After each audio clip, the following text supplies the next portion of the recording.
Alrighty, here we go. Hey there, everybody. It's the Nasty One here again. Welcome back to the next episode of the Cutters franchise rebuild here in Super Mega Baseball 4. Year number 2's offseason is upon us. As you can see there on the screen, last episode, we thoroughly dominated the Brown Bears, sweeping the finals, scoring double digits in every game, winning by scores of 12-3, 13-1, and 11-0 to clinch our first title here in the Peppery Play League. So now this team of SMB4 legends has done the original goal of winning a title here in this SMB4 universe. Now we just have to keep the team together long enough to see how their careers play out, and to see if it's actually feasibly possible to keep this entire young team together as a whole. I highly 100% doubt that, but I want to try and keep a majority of the team. Like, I think at least half of them need to stay. Like, I think there's, 23 on a roster, or 22? 1, 2, 3, 4, 5. I should know this by now. I've played this so long. 6, 7, 8, 9, 10, 11, 12, 13, 14, 15, 16, 17, 18, 19, 20, 21, 22. I think if we can keep at least 11 players on the roster a season, I think we're doing a pretty good job. We're going to have to see, will this team stick together? Who will try to test for more money? All that snazz jazz. I expect no surprise retirements, as everyone is under the age of 30 still. So let's jump into it and see how the offseason is going to shake out. All right now, this is what we're looking at. There are a couple zeros on the board, and they are huge, big name players. Like Hezekiah Cross, the Amish God, needs more money. Otherwise, he is not going to stick around. Chopper Underhanded, the big man out there in the outfield, needs more money. Spool Worrymore in the outfield needs more money. Connor Frazier Jr., our number 2 pitcher, needs more money. Oh my God. All right, well, on the plus side, Messiah Presidente is still happy. He's 100% on boards. This is an easy re-sign. I don't have to lift a finger to spend more money on him. Oh boy. All right. So now we got to see, can we keep this team together? We're going to start going down by percentages. 99% Elliot Rums. We should be able to get him to re-sign this on current salary. Let's see if it works. And we do. That's a good first step. Love to see it. Okay, next up, 99ers. Ed the Man Manning. Backup and doesn't really develop much, so he can stick around for the current price point. And he will. Lovely. Thank you, Ed. Mateo Wade, the starting third baseman. He wants to stick around 99%. I'll keep him at $7 million if I can, please. And we do. Lovely. Excellent, excellent. Next up, I think that's it for 99ers. We still have a 91, a 91. We have a 94 for Jennings. 94 and 94. Luther Butters up next. I'm going to try and keep him at 2.7. Come on, Luther. Got it. Let's go. All right. Luis Bolgar, 94. Offer him the current salary. Let's see if he sticks around. And he will. All right, Luis. Let's go. Nico Jennings up next. Keep him in a current salary, please. Got it. Let's go. All right. Love it. Thankfully, most of these loyalties are maxed out for the most part, with outside of Harrison and Reliable, and also Burnout. So this is working in our favor with the percentages. This is going really well. 94s are done. Next up are 91s. Collins. I'm going to try and keep her where she is. 91% with maxed out loyalty. And it works. All right. Let's go. Love to see it. Next up is going to be the Fishman, Cole Salmon. He should stick around. He doesn't play enough to be worth starter caliber money yet. Perfect. Love it. Next up is Harsh McFreddy. Again, doesn't play enough to be worth starter caliber money, so he should re-sign this. Yes, perfect. All right, so now we're out of the 90% range, and now is when things start to get a little more risky. Tandy Deep III, I'm not worried about anyone signing him. If he doesn't accept this, I will go and try and re-sign him in the offseason. And we do get him to sign, thank God. Next up, 86, Burnout, the catcher. I'm thinking he will take this. I think he's going to take... He doesn't have maxed out loyalty, though. That's the problem. Effort Ho, I'm willing to risk it for him, considering he has 2 negative traits. I think he's going to get devalued in the free agent pool, but 81% is a big risk. That's like 4 out of 5%. That's like a 4/5 roll. It's a lot of risk involved. Same with Reliable, same with Beard. Like, oh my God. Hokies at 84. Like, Jesus, I just paid him. Ugh. Running out of money, folks. Let's try and re-sign Burnout. Come on, Burnout. Yeah, Burnout. Let's go. All right. Yes. 84. Hokies up next.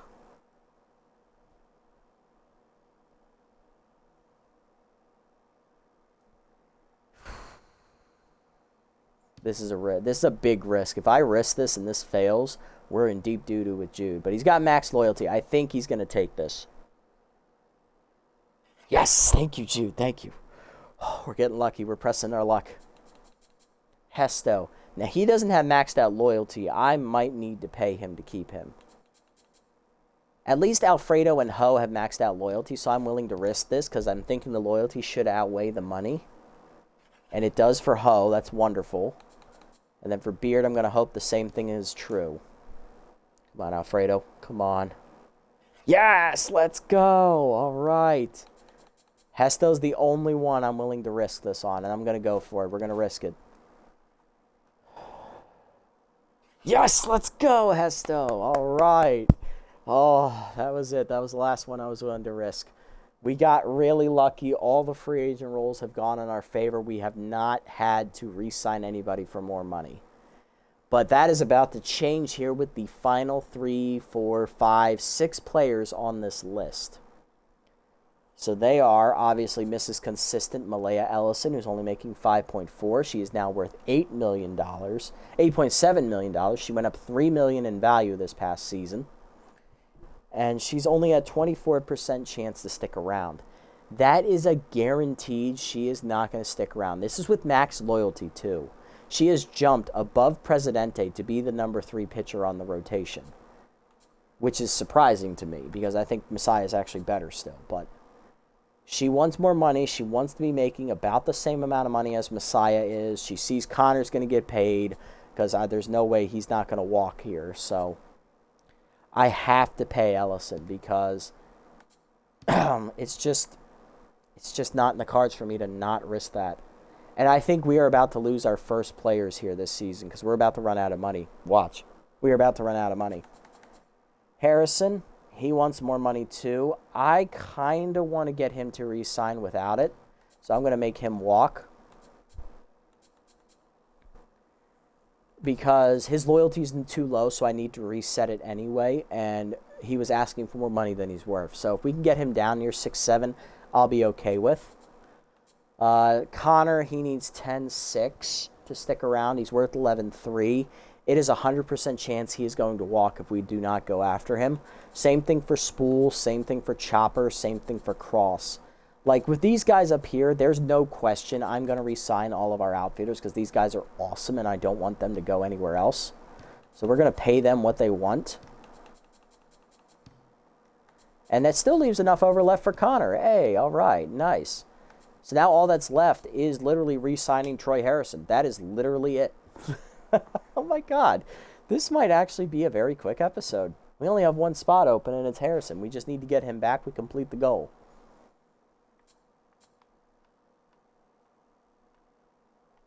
All right, so retirements for the league. Makai Arceus from the Clerics retires at age 43. Jeffrey Watson from the Bowman retires at age 33. And Squish George, the starter reliever, 43-year-old from the Undead, decides to walk away as well. No one else retires, notably. Top free agents, Malik Schwartz, Lando Logan, Hassan Fellows, Miguel Grayweather, Tourniquet Mullins, and Pax Avery.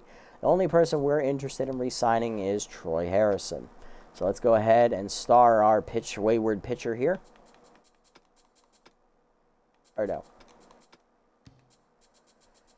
And let's go find him down here in the free agent pool. He's in the reliever section, obviously, so we got a while to go find him.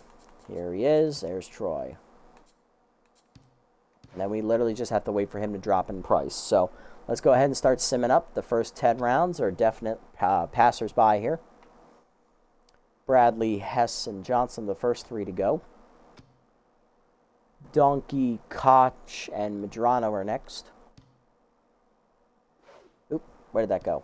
Sorry, did not mean to hit that button. That was the B button. I meant to hit the A button. Nothing in round 3. Nothing around 4. Nothing around 5. Nothing in round 6. Nothing in round 7. Nothing in round 8. Nothing in round 9. And round 10, nothing doing there either. We're all still hunky-dory.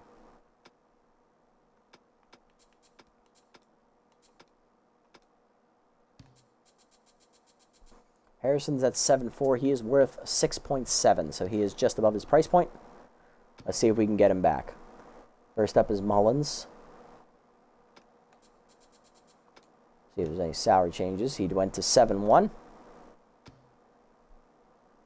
Harrison's down to 6.9. We can go one more round before he gets a little saucy. He's down to 6.7. That's what he's worth. I'm going to go one more round. I want to see if we can get cheeky with it here.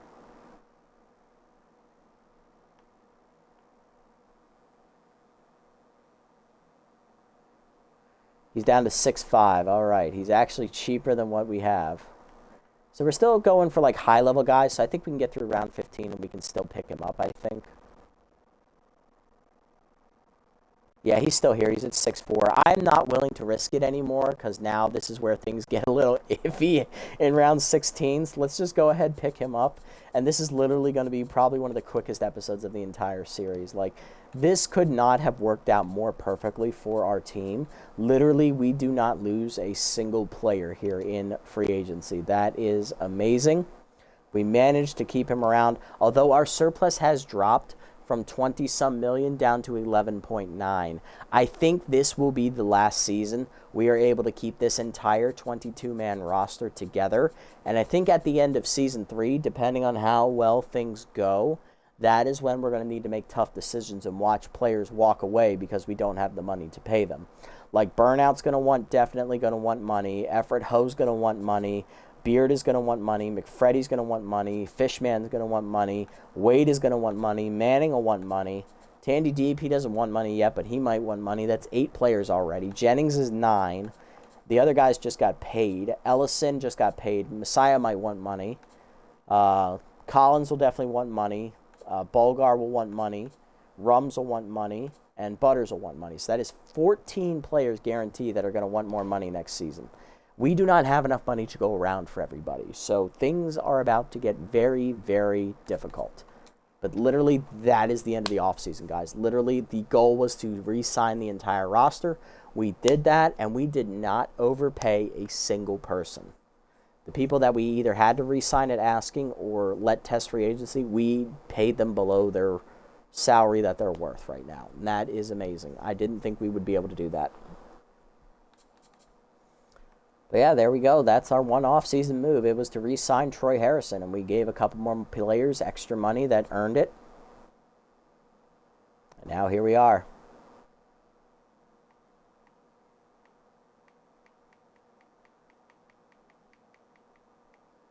Yeah.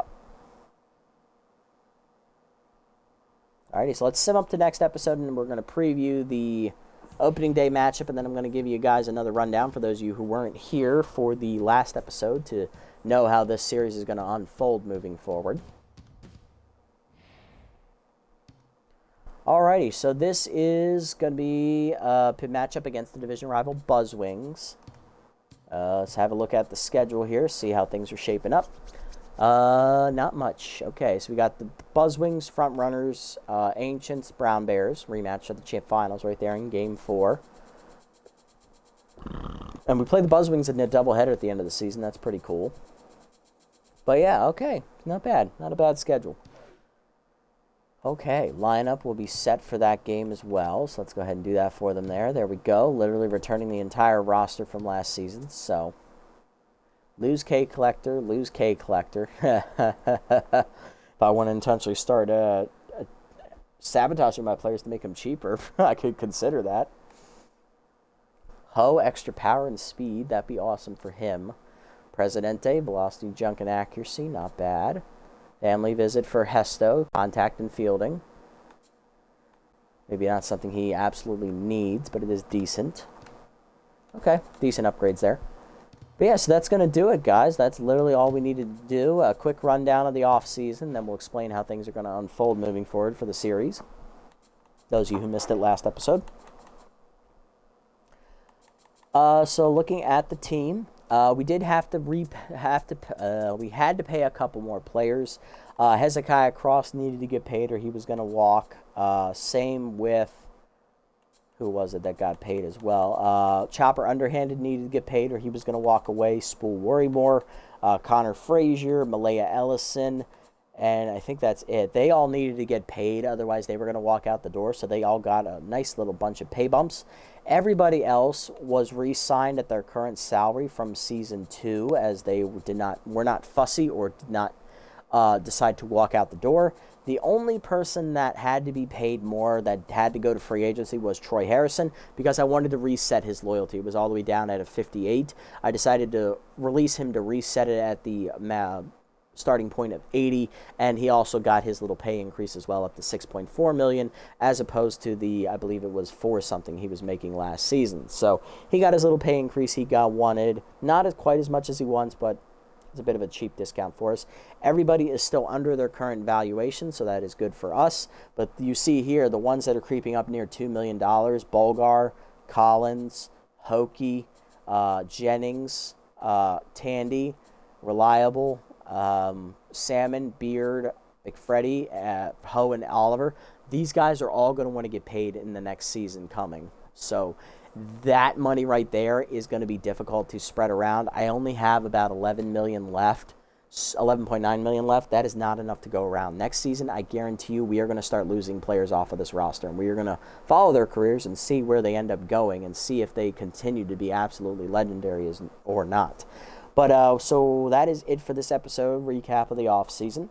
So now I'm going to give you a rundown of how the series is going to look moving forward. So first 2 years, obviously, we played a handful of games each season, and we ran it through to get to the postseason as quickly as possible.